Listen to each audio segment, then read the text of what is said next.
There is a growing need facing children with disabilities and their families across our region. We're going to discuss what Variety St. Louis is doing to provide life-changing medical equipment, therapy services, and inclusive opportunities throughout the St. Louis area.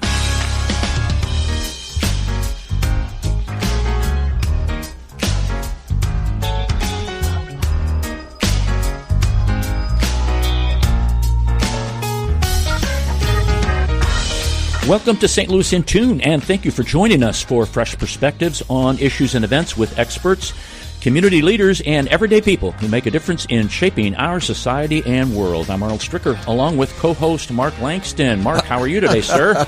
I'm good. We're recording this in August? Yes. And it's another heat wave. Yeah. It's the dog days. Yeah, but there's no global warming. Isn't that what somebody said in government? Yeah. Thankfully, on the drive down here, it was only going to be 100 today. Yeah.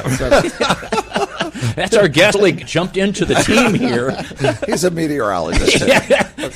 Meteorologist Brian Roy is here to talk to us. That kind of sounds good. Yeah. I think I got a new calling. We're glad that you joined us today. Money. That's the whole thing. Go ahead. There you go. Right. We're glad you joined us today, folks. We want to thank our sponsor, Better Rate Mortgage, for their support of the show. You can listen to previous shows at stlintune.com, where you can follow us and even leave a review. Theodore Roosevelt has our thought for the day. The best preparation for tomorrow is doing your best today. Yeah. Always do your best. New day, try to do better than you did yesterday. That's a really good thought. Say that one again, Mark. I like that guy. That's worth repeating. Try to do better today than you did yesterday. And that way you're constantly getting better. Yeah. You're improving relationships with your family, with your neighbors, with those in your community, with people you work with, to just people you go pumping gas with, everybody. It's a new day, or the seventh day thing. It's a new week. It's a new month. If everybody did that, where would our society be? I don't. I'm afraid to find out. Wow. Obviously, we know they're not world doing hunger, that. Maybe. I don't know. Whatever. Well, Brian Roy, he's the CEO of Variety, the children's charity, and he actually sidelines as a quasi-meteorologist. No, but I know he also loves to do karaoke, but he doesn't have the voice for that. At least that's what he says. Yeah.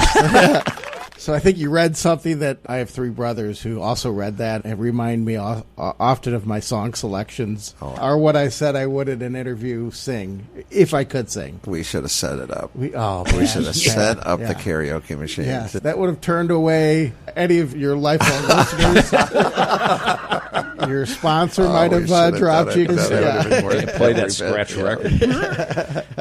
Brian, tell us a little bit about Variety St. Louis, and maybe some folks will know it as the Variety Club. Yeah, I think that's where it's kind of one of those things, being around for over 90 years, there's the good and the bad. The name Variety Club, when we started back in the 30s, has stuck. And I think people remember the telethon days, Sammy Davis Jr., there's just folks that grew up with Variety Club and a telethon. They're always going to call it Variety Club. And that's okay that they know us and at least what our work is. Was the name always Variety, the children's charity? We changed that. So I've been there 16 years. We changed it probably in the early 2000s to represent a transition. It really was a social club that got together. It was theater owners who wanted to do good, and it was a social club, and they would have events and raise money and then give the money out. Okay. And as we have evolved, so it was Variety Club till the early 2000s, and that's okay. And that's when it kind of changed, and saying that it wanted to be maybe a little more inclusive and not just exclusive with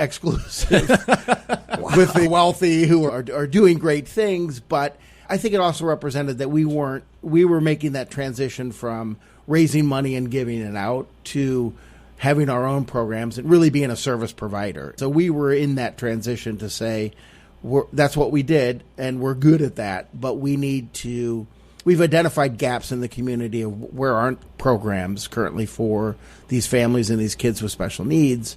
We're starting to do them ourselves. And ultimately, by 16 or 17, we had fully transitioned to we're raising the money, but we're doing that for our own programs. Now, I think people will maybe understand a little bit dealing with individuals, children who are, age birth to 21. Yeah, correct. Who who have some struggles, and what kind of things do you do, and what kind of things don't you do? So you think about in special needs and disabilities, and language is important, but language can also be confusing. So children with physical and developmental disabilities, and so some of those are obvious. Kids who need mobility challenges or use wheelchairs or braces or walkers.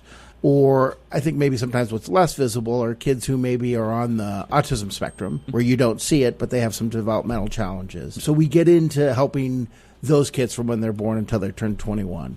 What we don't do, there's mental health challenges with anxiety and depression and those types of things, which can be debilitating and need lots of services. But we don't get into that space. We're really more thinking about the tools that these kids need. So if it's a medical equipment, you'll hear adaptive equipment or assistive technology. Those are kind of your tools to access the world every single day. So if you need a wheelchair, if you need a communication device, cochlear implants, there's just lots of different things that kids need that are their arms, their legs, their voice. And we provide those because, unfortunately, there's a massive gap between what's needed and what families can afford or what insurance covers, and we step into that void. Would it be fair to say, as an older adult, durable medical equipment for younger kids? Correct. Yes. Okay. Yeah. But you don't provide any support, like if they have to go to the doctor or go to a specialist or anything like that?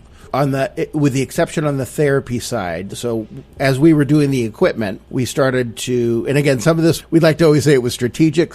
A lot of it was organic, where we're providing this amazing equipment.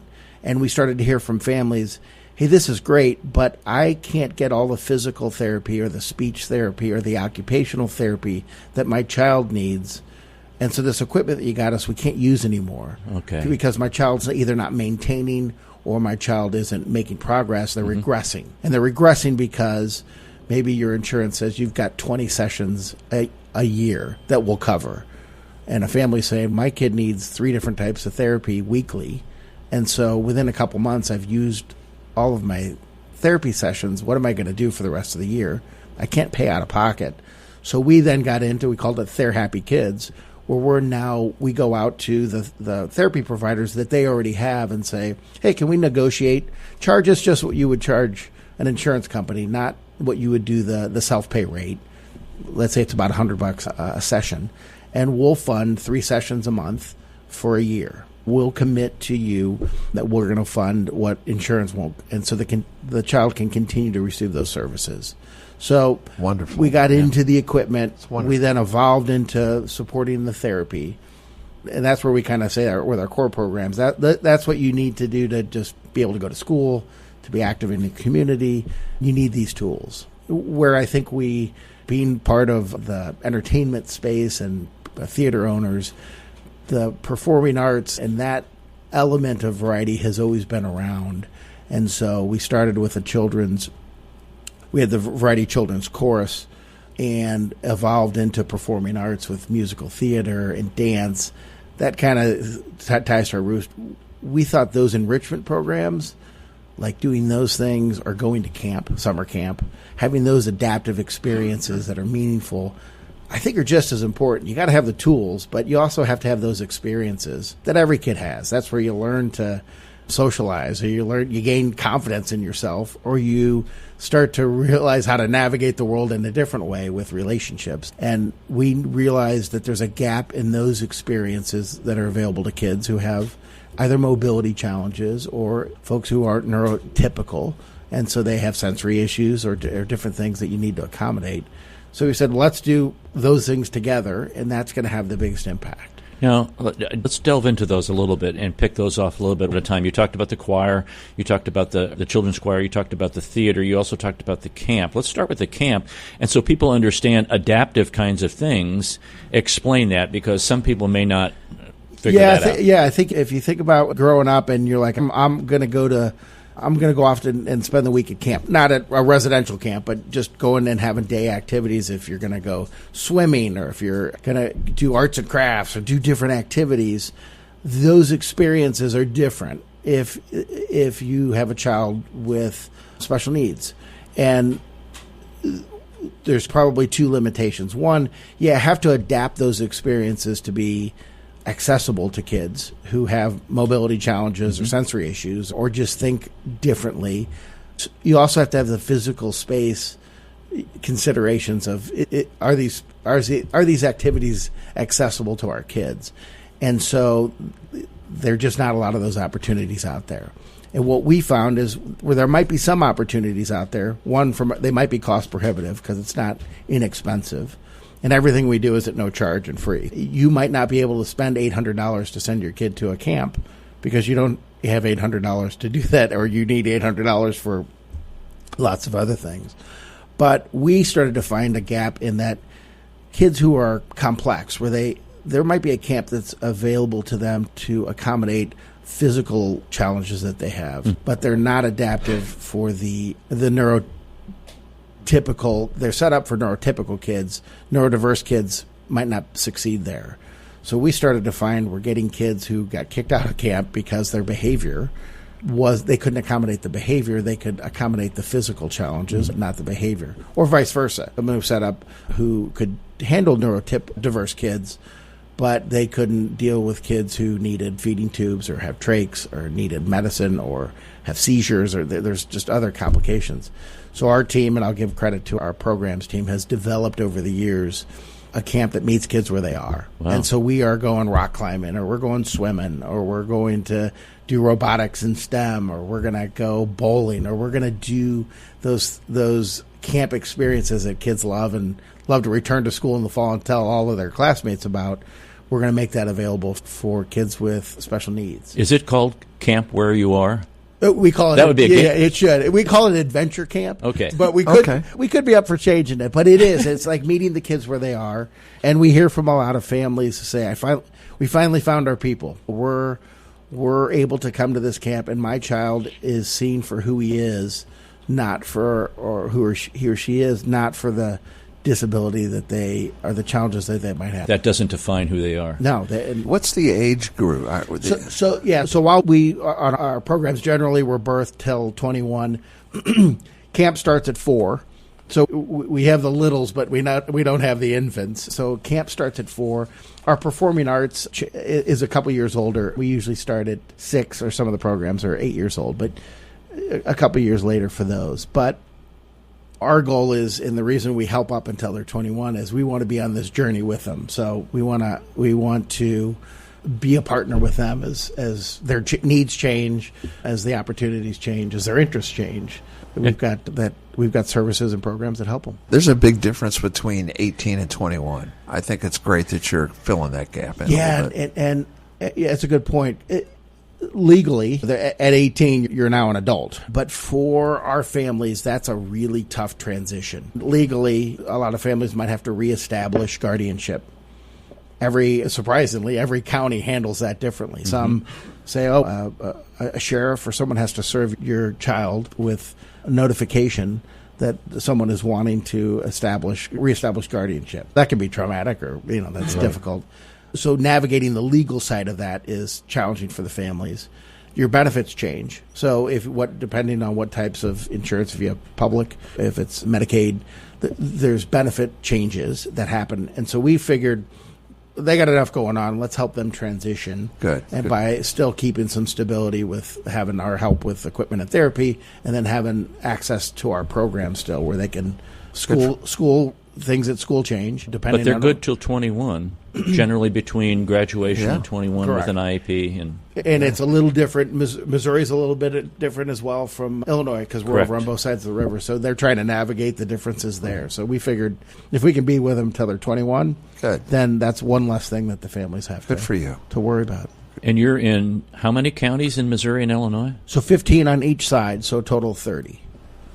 That's a haul. Here's a heck of a job. People ask, why is that your service area? And it's a great question. Because we couldn't make it bigger. Yeah, we'd love to make it bigger. But in the telethon days, they wanted to make sure that it's the TV viewing area. Gotcha. So they wanted to make sure anyone who was calling in with a donation would be in that TV viewing area, that we were providing services in their county. Makes perfect sense. So that's how we set that up. Yeah. Mark, here's their vision: to create a world where abilities are redefined and possibilities are reimagined. Now, if you have a child who has a disability, who has special needs, you understand that. You understand exactly what Brian's saying in everything that he's talking about right now. And even to the point where, the children's chorus, the dance, the theater, talk about that, because you have kids see things on media, okay, television, movies, their phone, and man, I'd love to do that, but that three-letter word, but, yep.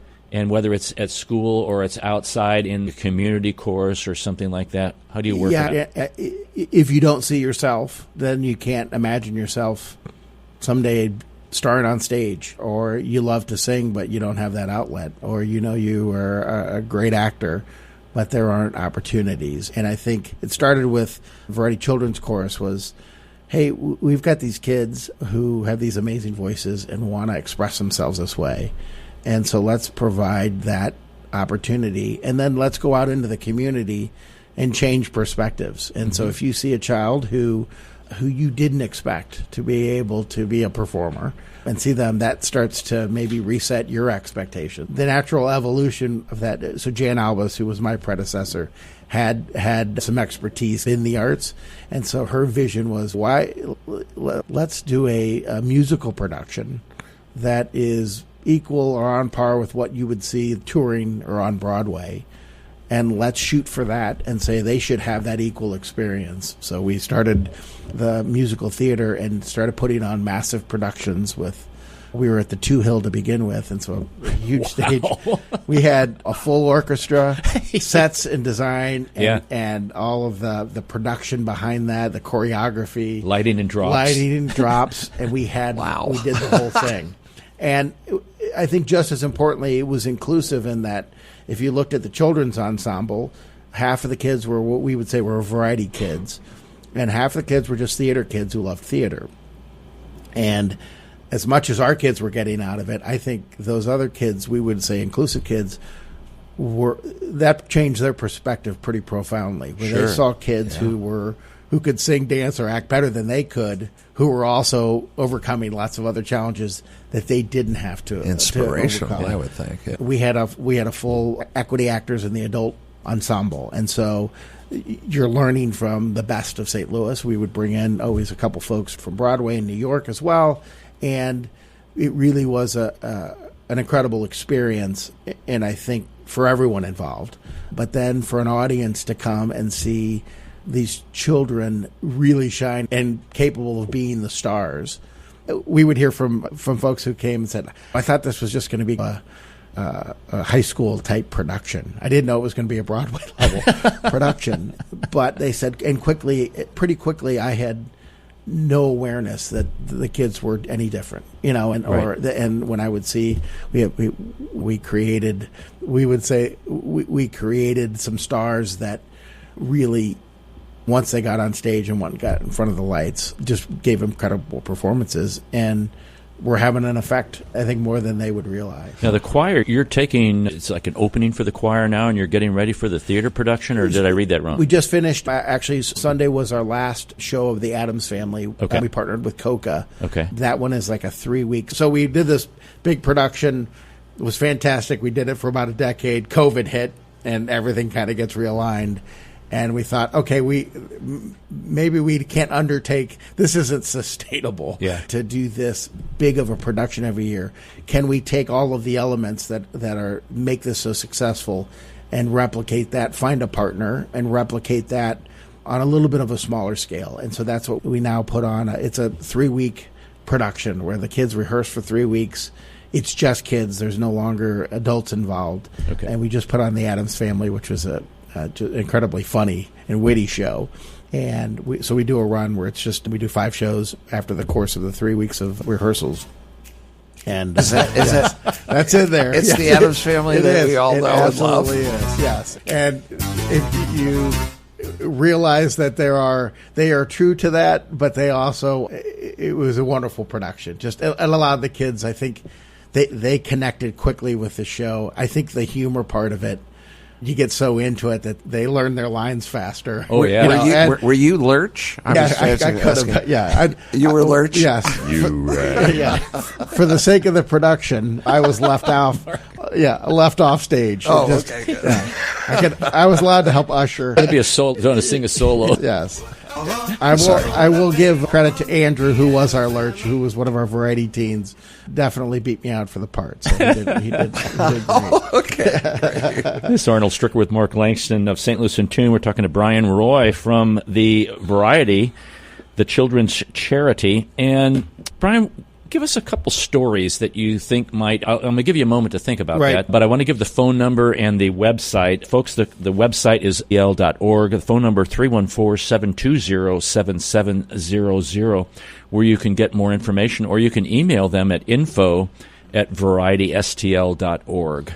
What are some stories that you can, without disclosing details and somebody's name, etc., that would let people understand a little bit who maybe are still struggling with the idea, or kind of that get what you're doing, but this is going to tug at their heartstrings a little bit. And maybe even families who man, I never knew this existed out there. Wow, I wish I would have known this for my child, or now I'm going to give them a call, I'm going to email them, etc. Yeah, because we get to be on this journey for 20 years, and hopefully the kids come to us as early as possible. I think I hear of, as the kids grow up, their profound insight and perspective kind of takes your breath away a couple times. We had one of our variety teens, and at this time she was probably only 17 or 18. She had been in all facets of, we had helped her with medical equipment, we had helped her with some therapy. She got into the performing arts and really started to shine. She said at one point, happiness is a choice and I choose to be happy. And I thought, you're 17 years old, and that's a perspective that I wish I always had. And despite all of the physical challenges that she had and has, that she was choosing to be happy and not to focus on those, but to focus on the positive things. One quick story, when she was in the theater production and they were working on all of the costumes and getting the fittings done and doing all the different things. And if you're in a wheelchair, the way you do the costumes is a little different. And they're working through all those things, and they were getting her dress set up and getting her all the different things she needed, but they weren't giving her shoes. And because she didn't need necessarily costume dance shoes. And she said, "What? I need shoes. I'm going to be dancing." And she was moving her feet. She didn't walk, but she was moving her feet and dancing like she was in the show. And she knew and advocated for herself and said, I need to have dance shoes because I'm going to dance. And I think that's the kind of perspective of it comes, that wisdom, I think, comes with a lifetime of overcoming daily challenges and saying, I'm not going to dwell on the negative. I'm going to focus on the positive and choose to be happy. Also, maybe change the perspective of the costume designer. 100%. Where didn't think, in passing, it wasn't mean, or it was just, that's not something we need to fit for.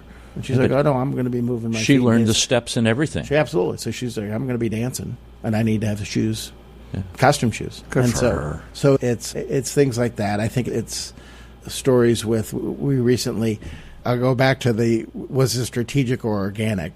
Part of the camp program and having this for years and years is we had kids who grew up with us in camp, and we started to hear from some of the folks who they needed a job or wanted to have a job. Could they come back as counselors? Oh, yeah. And that's maybe not something we thought about it when we launched the program, but we were like, you know what, that would be fantastic on multiple levels. You want to teach the kids the hard and soft skills that come with having a paycheck and having to show up and be responsible and do the things that you need to do.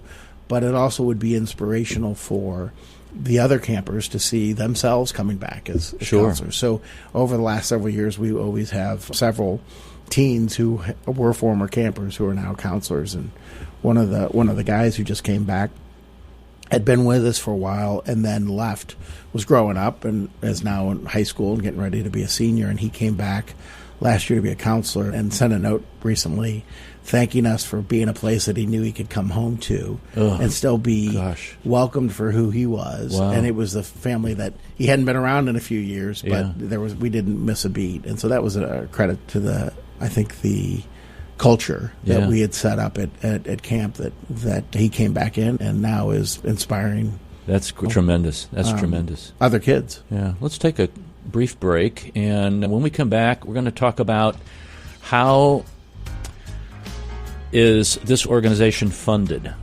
And we're going to talk also about, do hospitals or social workers refer to the organization, et cetera, like that. So this is Arnold Stricker with Mark Langston of St. Louis in Tune. Don't go away. We'll be right back.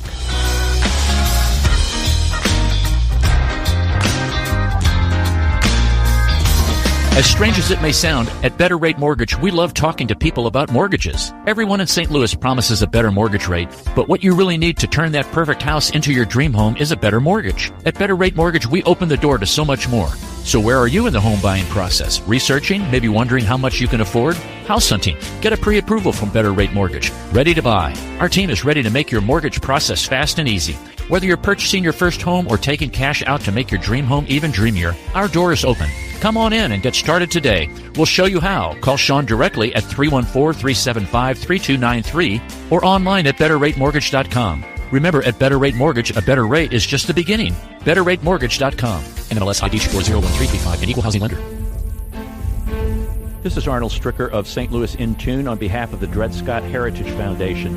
In 1857, the Dred Scott decision was a major legal event and catalyst that contributed to the Civil War. The decision declared that Dred Scott could not be free because he was not a citizen. The 14th Amendment, also called the Dred Scott Amendment, granted citizenship to all born or naturalized here in our country and was intended to overturn the U.S. Supreme Court decision on July 9, 1868. The Dred Scott Heritage Foundation is requesting a commemorative stamp to be issued from the U.S. Postal Service to recognize and remember the heritage of this amendment by issuing a stamp with the likeness of the man Dred Scott. But we need your support and the support of thousands of people who would like to see this happen. To achieve this goal, we ask you to download, sign, and share the one-page petition with others. To find the petition, please go to dredscottlives.org and click on the Dred Scott Petition Drive on the right side of the page. On behalf of the Dred Scott Heritage Foundation, this has been Arnold Stricker of St. Louis in Tune.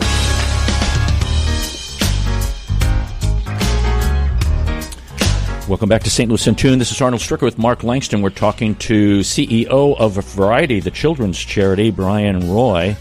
And you can get more information about them, varietystl.org or 314-720-7700. Brian, how is the organization funded? It's a 501c3. There's a gazillion out there. Yep. Many are, this is my editorial comment, many are very good. There are some that people put, now this is, again, my bias here. Okay. Some people put together a 501c3 and get money, and they draw these huge salaries, and there's very little done towards the group that they're intended. Yeah. And it's like a little slush fund that they have. Right. You guys are not that. You guys have seen over the last 90-plus years the benefits of what your organization has done. How are you funded? Are you doing a telethon, too, anymore? Yeah, so the telethon evolved into, we're not going to do the telethon because that's not how people weren't at that time going to TiVo a telethon and watch it at their leisure. So they took, one cool aspect of that was the headliner who came in would always do a dinner with kind of the key supporters and the night of the telethon. And so they kept that part of it and called it Dinner with the Stars. So we then transitioned into having a headliner, having a gala, having a headliner perform, but having a nice dinner, a formal, it was black tie. Okay. We would have a dinner, and then Variety would come out, and we would feature our Variety Children's Chorus, or we would tell our story. The kids would perform. We would talk about feature a family, an interview, or have a featured child who we would tell their story. We'd raise some money, and then our headliner would put on a show. So we were blessed to have some folks that made it possible before COVID hit, of bringing in James Taylor and John Legend and Lionel Richie and Harry Connick Jr. And so we had these great Wow. these great events that were high profile. They took a lot of energy and a lot of oxygen to do and to produce. But we kept part of that and called it Dinner with the Stars. We would do this headliner and do this big gala. COVID, obviously, we weren't unique in that it changed. We were already in conversation with the folks who supported that and underwrote that to say, is this the best use of the dollars, or do we need to continue to do it this way, or should we think about changing it up? And COVID gave us the chances when you stopped it, and you couldn't do that at all because people couldn't gather. It gave us a chance to kind of rethink it. What evolved or came out of that is what we now call the Believe Gala, where we go to the Ritz, and so we have a nice gathering with good food, but we wanted it to be a little bit more mission focused. We started to think about headliners who had a connection in some way to our mission or to what we do. And so the first couple of years we tried it, we had some folks who themselves had physical challenges or disabilities and had overcome those. We tried to tie that into them telling their story and connecting that to what we do. And then this last year, for example, we had Christopher Jackson, who was the original George Washington in Hamilton. Wow. And he, in addition to having an unbelievable voice, has a son who's 18 who's on the spectrum. So he lived the life of a variety family and understanding the challenges. And so he was able to combine telling his story and his son's story and also sharing his talent with us. So it's evolved, I think, into that. Sure. But in general, as an organization, we're primarily privately funded. So either through individual contributions, through foundations and grants and corporations. That's the majority of our funding. There aren't state or federal programs that fund what we do. So it's always been that gap. Wow. Say that again. So there aren't state or federal programs that fund any of our programs. Okay, did you hear that, folks? That's crazy. Yeah. They should totally be helping. privately funded. Yeah. They should be helping. So we are blessed that we've been around and built the trust up with the community to be around for 90-plus years in doing that. But as the landscape continues to change, we're always looking for new opportunities and new sources of funding. We have been lucky over the last couple of years. There's a group of, they call it SB 40 or Senate Bill 40 boards. Each county has a board that collects some personal property tax revenue, and they have some dollars. They fund a little bit of our medical equipment program. And so we've gotten into a partnership with St. Louis County and the city and St. Charles and Jefferson County to provide some funding for medical equipment. But on the large part, on the whole, that might be only 10 or 15%, less than 15% of our overall revenue. It comes from the hardest money to raise, sure, right? The private contributions. So is it? This may sound like a silly question. It's not meant to put you on the spot, or any organization that gets private money.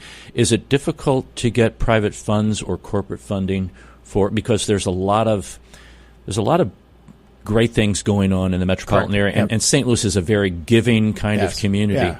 But how difficult is that? You have to. I know you have to make your case. You're just not going to go in and somebody's going to write a check for you. I think everyone has gotten more sophisticated in their giving, which is probably a good thing. It makes it more competitive, and I think the evolution, if you think of it, started probably with corporate giving, and is now individuals and foundations are getting more narrow and more focused on what they're doing. So you have to make that case of how you align with their priorities. But gone are the days of, we just want to put our name out there, and so you seem to be doing good things, so we'd like to give you a gift.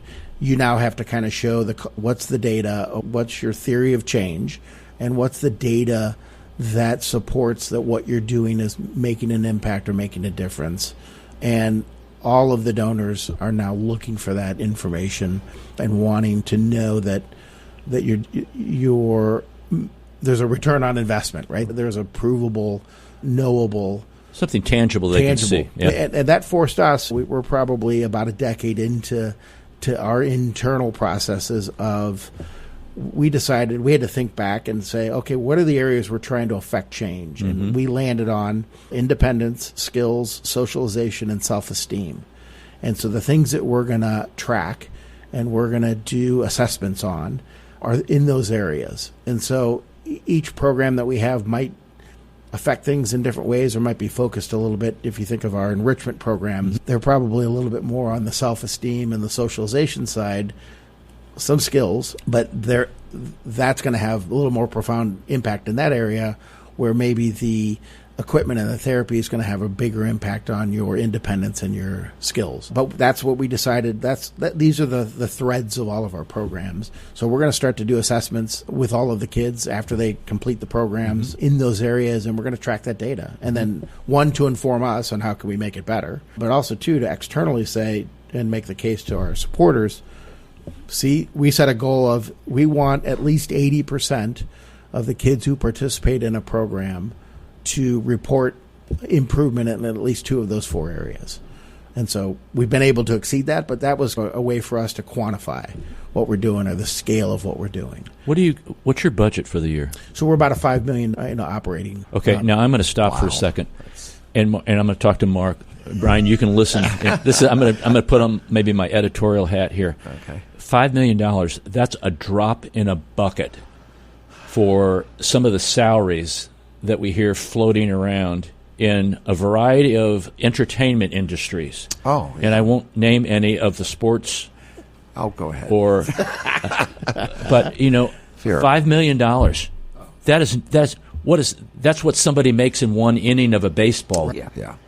And yeah, you it's true. That maybe gives you perspective a little bit of the need. Right. And so as a leader of a great organization, I have to think through, all right, well, how do I significantly increase my capacity? If I'm at $5 million now, how do I get to 10? Because the need's there. In the 30 counties that we serve, I would say it's hard to get real numbers on how many kids with disabilities are in those counties, but I would say a conservative number is at least 30,000.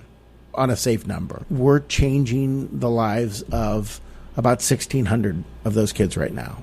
So the demand is out there. How do I, as an organization, get to the point where I can just double, triple, 5x or 10x the number of kids that we're helping? Because we know that not all the kids need financial help with equipment or therapy, but they certainly would benefit from the enrichment programs. But a lot of them do need the help. The cost is, I think the national average is probably $20,000 to $30,000 a year to have a kid with disabilities, and to pay for all of those services or all those extra things that you need. It's kind of like buying a new car every year. So there are lots more families who would benefit. So we're always trying to look in how do we increase our capacity in an environment that, if you think about corporations, the landscape in St. Louis, it's no secret that as consolidation happens, as companies get bought out and the headquarters move to out of St. Louis, and that's where the power structure, the decision-making moves, you have to adapt with that and change. And as generations, how do you get involved with, maybe their parents are big supporters, how do you get the kids involved? And so when that next generation comes into running the privately held companies or the publicly held companies or being in the community leaders, how do you get them involved? So maybe my $5 million an inning maybe is like $5 million for a couple games, but I think people know what I'm talking about. It is perspective. Yes. So this will piggyback into exactly one of the questions I was going to ask you, because I think about outstate Missouri and I think about outstate Illinois. And if you're in the tight metropolitan area, the counties you mentioned, St. Louis City, just over on the east side, in St. Clair County, maybe St. Charles County, St. Louis County, Jefferson County, there's proximity. And if you're out in Warren County or Lincoln County, there's a little distance factor there. How do you get, my words, clients? Are they referred through social workers, through hospitals, through social workers at hospitals, for physicians? How do you receive clients? It's kind of a multitude. One, the providers themselves know, so the pediatricians or the therapists or the folks that are providing the services know the families that need the help. And so working with them, we had a program we called the Pedia Pals, where we're just trying to get information or present to large hospital groups or to large groups of physicians or therapists or the folks that are the providers to say, we're here. Our ideal world is we start to serve the kids younger and younger. We don't want kids to come to us when they're 7, 8, 9, 10 years old and the parents have depleted all of it's a triage situation where they've utilized their own resources, their friends and family network, and now they're in a triage situation where they're coming to us for help. We want to get to them as soon as possible. The earlier, the better, so that we can start helping in our areas, and then they can use those limited resources for other things that we don't get involved in. So the physicians and the therapists and the nurses and the folks that see these kids on a daily or weekly basis know who's not hey, I ordered that equipment and I gave you a prescription for that. Why didn't you get it? Insurance denied it. We didn't have the money to pay for it, so we just didn't get it. So they know those folks, and they're a great resource. I would say the parents themselves are the advocacy that happens in the network of sharing just information is pretty profound. So once you get into the world, the word of mouth and saying, hey, you need to go talk to Variety as soon as possible because they can help you. And they're going to be with you for a long time. So get registered and reach out and get connected. So the parent groups are good kind of resources for that information. How many clients, kids? I don't know. Yeah, that's a good question. So we have about 1,600 kids that are in our network right now. Okay. And now not all of them may need the service. They've right away. In a typical year, about 1,000 of those will receive a service from us. The others have qualified, and maybe we gave them a piece of equipment, but they don't come back to us for 18 months when they need another piece of equipment or new. So there's right now about 1,600 families or kids that are in our service programs team. Okay. And I think for us, we're able to make a profound impact for those 1,600 kids, but we would love to be able to make that 5,000 kids. And you're only restricted by funds, is that right? Yeah, I would say on the equipment and the therapy side, that's really a funding. The more money that we can have, the more money we can deploy relatively easily to provide more equipment. We have wait lists, so there are more kids who need equipment and therapy than we're able to provide for right now, and so we have to prioritize. We do on that side of the programs, we do have an eligibility where if a family up to 300% of the federal poverty level will automatically qualify you for the equipment and the therapy. And so what that means is if you're a family of 4, that's probably around $90,000 is 300% of the federal poverty level.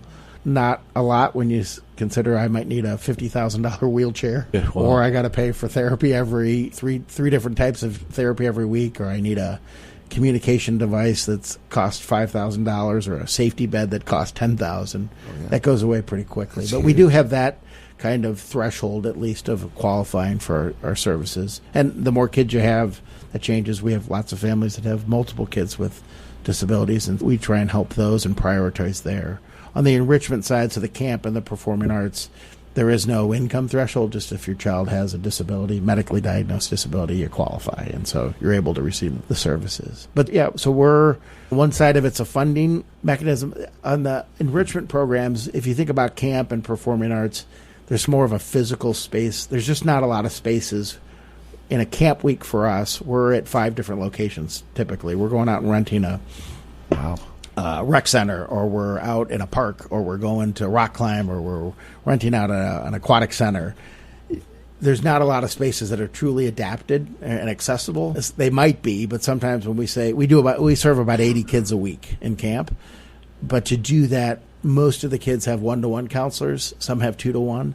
So we have 80 kids plus probably another 80 to 90 to 100 staff. And there's just not a lot of places that you can go that can accommodate that many kids. And so it's always an art and a science of trying to find those locations. So we're a little bit restricted. That's probably our number. We can't do more than 80 kids in a week because there's just not the space. Sure. And transportation and getting them around and having the nurses on site and behavioral specialists on site. There's just a kind of a cap to that. It's just not good getting on a bus and going. No, there's a lot more to it. Right. And so making sure that they have a meaningful experience. We're probably limited more by the venues and the space and access to those. Because a lot of those times, those folks are running their own summer camp. So right. They won't give you a whole week. They'll give you a day that you can rent it out, but they can't because they have their own camps going on. So there's that challenge, I think, of physically finding the appropriate space to. So I'm going to ask you to do something, and if you don't feel comfortable doing it, don't do it. And it's not singing, by the way. Oh, I was going to say, is it karaoke? Yeah. I'll go if I need to. I'll go for it. So. Anything for a buck. Yeah, that's right. That's right. Yeah. I know there's a lot of appeals out there for funds. People, it's like somebody's always, at certain times of the year, the phone's always ringing, Sure. or you get the notices in the mail or the emails. And I know Give STL Day has a big thing like Sure. that, and they're a very good organization. I'd like you to take 30 to 60 to 90 seconds, however, if you feel comfortable with, just saying, this is who we are, this is what we do, this is what we need. I think it's maybe always good for people to personalize it and say, what would happen? What do you do with the money, right? And so I always try to give an example of what is $100. Think about $100. That's a therapy session, right? So that $100 is really important to a kid who's trying to learn how to speak or learn how to feed himself or learn how to walk. And so if you think about it in those increments, for every $100, you're getting a therapy session for a kid. One therapy session. One therapy session. $1,000. What does $1,000 do? $1,000 gets a kid to go to camp for a week. So for $1,000, a kid has now experienced, found his people or her people, and had an experience that they feel like they're welcome and they're important and they're valued and they're making friendships that will last their lifetime, which is, hey, that's a pretty good deal for $1,000. Yes. When you think about a tool that's your voice for $5,000, a communication device that allows you to have a voice, literally have a voice. So you can talk to your classmates, you can talk to your families, you can talk to your physicians, or you can just talk to your friends. It breaks down that barrier and it gives you a voice. That's cool and doesn't seem all that expensive, but that's a profound impact for $5,000. $10,000, that's a safety bed. So when you think about our kids who have, if they're flight risks or if they're medically involved, and even the act of sleeping can be dangerous. If you roll over and can't move yourself out, you get stuck in the side of a bed and you can suffocate, or you roll over on your equipment or your tubes or those types of things. Or if you're neurodiverse and you need a safe space and the parents need a safe space that they know that you can be enclosed and sleep for the whole night and not elope or run away. Insurance doesn't cover safety beds. They cost $10,000, but that gives that child a restful night's sleep every day of the year. It gives the parents, we were hearing stories about parents sleeping with their kids until they're 18 because they were concerned about them getting injured or running, or eloping or running away. Now the parents have a restful night's sleep every night because they know their child's in a safety bed. So that seems like a pretty good return on investment for $10,000. Should be covered by insurance, but it isn't. That's a whole other issue. Or think about the cost of these incredible power wheelchairs that do so much, and the technology that's in there. These literally moving you around from daily life. Those cost $50,000, but the technology and the freedom that provides is pretty important. And there's very few people that have the ability to, if insurance says, we gave you a wheelchair a couple years ago, even though your child's grown out of that and that's not usable anymore, we're not going to provide a wheelchair for another year. That they don't have a year to wait. So being able to provide that is pretty important. So that's kind of how I think about it, or how we talk about it, personalizing what does the support mean for a kid. And at different levels, they're all impactful. And so I think people feel better about being able to, hey, my $100 actually is making a big difference, or my $5,000 or $10,000 is making a profound difference. People feel good about that and can trust that we're putting it to good use. That's an excellent way to put that. And it's no doubt that the organization that you're involved with is making a profound difference in the lives of children and families in the metropolitan area. So thank you very much. Yeah, I'm honored to be able to lead an amazing team. I get to see every day and have that perspective, and it's a blessing and an honor to be. There's a role that I'm in and can make a difference for families. Brian, again, how long have you been? So I just finished my 16th year at Variety. Good job. Yeah, thank you. Hope you stay longer. As we were talking about earlier, I have to think about this organization needing to be around. I'd love to work ourselves out of a job, work myself out of a job, wouldn't that be and not be wonderful? needed. It would be fantastic. But I am pretty certain that we're going to be around for another 90 years. Yeah, good for you for what you do It's and your team. great thing that you guys are doing. I've been talking to Brian Rohr. He's CEO of Variety, the children's charity. You can go to varietystl.org, 314-720-7700. Brian, thanks for coming in today. I appreciate you guys having me, and I think if you guys can think about, you guys are giving our families a voice, right? And so they're giving me the opportunity to tell their stories. Thank you guys for allowing me to chat with you, but then to give them a voice and make sure that they're heard and their stories are heard. Okay. Next time, will you do some karaoke, though? So, Did you have a favorite karaoke song? So can I bring someone with me? Well, sure, we'll do it. I might need a duet. I'm going to bring one of the Variety teens who can. I'll sing background and let them. Do you have a shine. favorite song? So I know where you're trying to go. So if you got a couple of minutes, for those who aren't aware, in a story I said that the Indigo Girls. What would I sing? And I'm a fan of singer-songwriters and acoustic guitars. And that was the one I could think of at the time. So, and I unfortunately said one of their songs, and you all and many others, and especially my brothers, continue to remind me about that answer to an impromptu question. Yeah, good. Okay. You were also, by the way, named one of 500 top business people in St. Louis. I'll take that honor on behalf of the team that I have and the privilege of leading. So that was more a reflection of, I think, their work and maybe a little bit of my leadership, but mostly their work. And humbly done that way. There you go. Good leaders are very humble. That's right. And it's not about them, it's about the organization and the people that work there that make the mission successful. Good job. Absolutely. Brian, thank you for what you all do. Absolutely. Really great. Mark, maybe we just call it here. Yeah, call it. I think Mark was auditioning. He wants to do some sound design with the music selections in our theater program. There you go. Yeah, Let's go. We might have a There. spot for you on the running the board at our next production. The man behind the curtain there. The Addams Family. Oh, that's all for this hour, folks. Thanks for listening. If you've enjoyed this episode, you can listen to additional shows at stlntune.com, where you can follow us and leave a review. I want to thank Bob Berthasell for our theme music, our sponsor, Better Rate Mortgage, our guest, Brian Roy, and co-host Mark Langston. And we thank you for being a part of our community of curious minds. St. Louis In Tune is a production of Motif Media Group and the U.S. Radio Network. Remember to keep seeking, keep learning, walk worthy, and let your light shine. For St. Louis In Tune, I'm Arnold Stricker.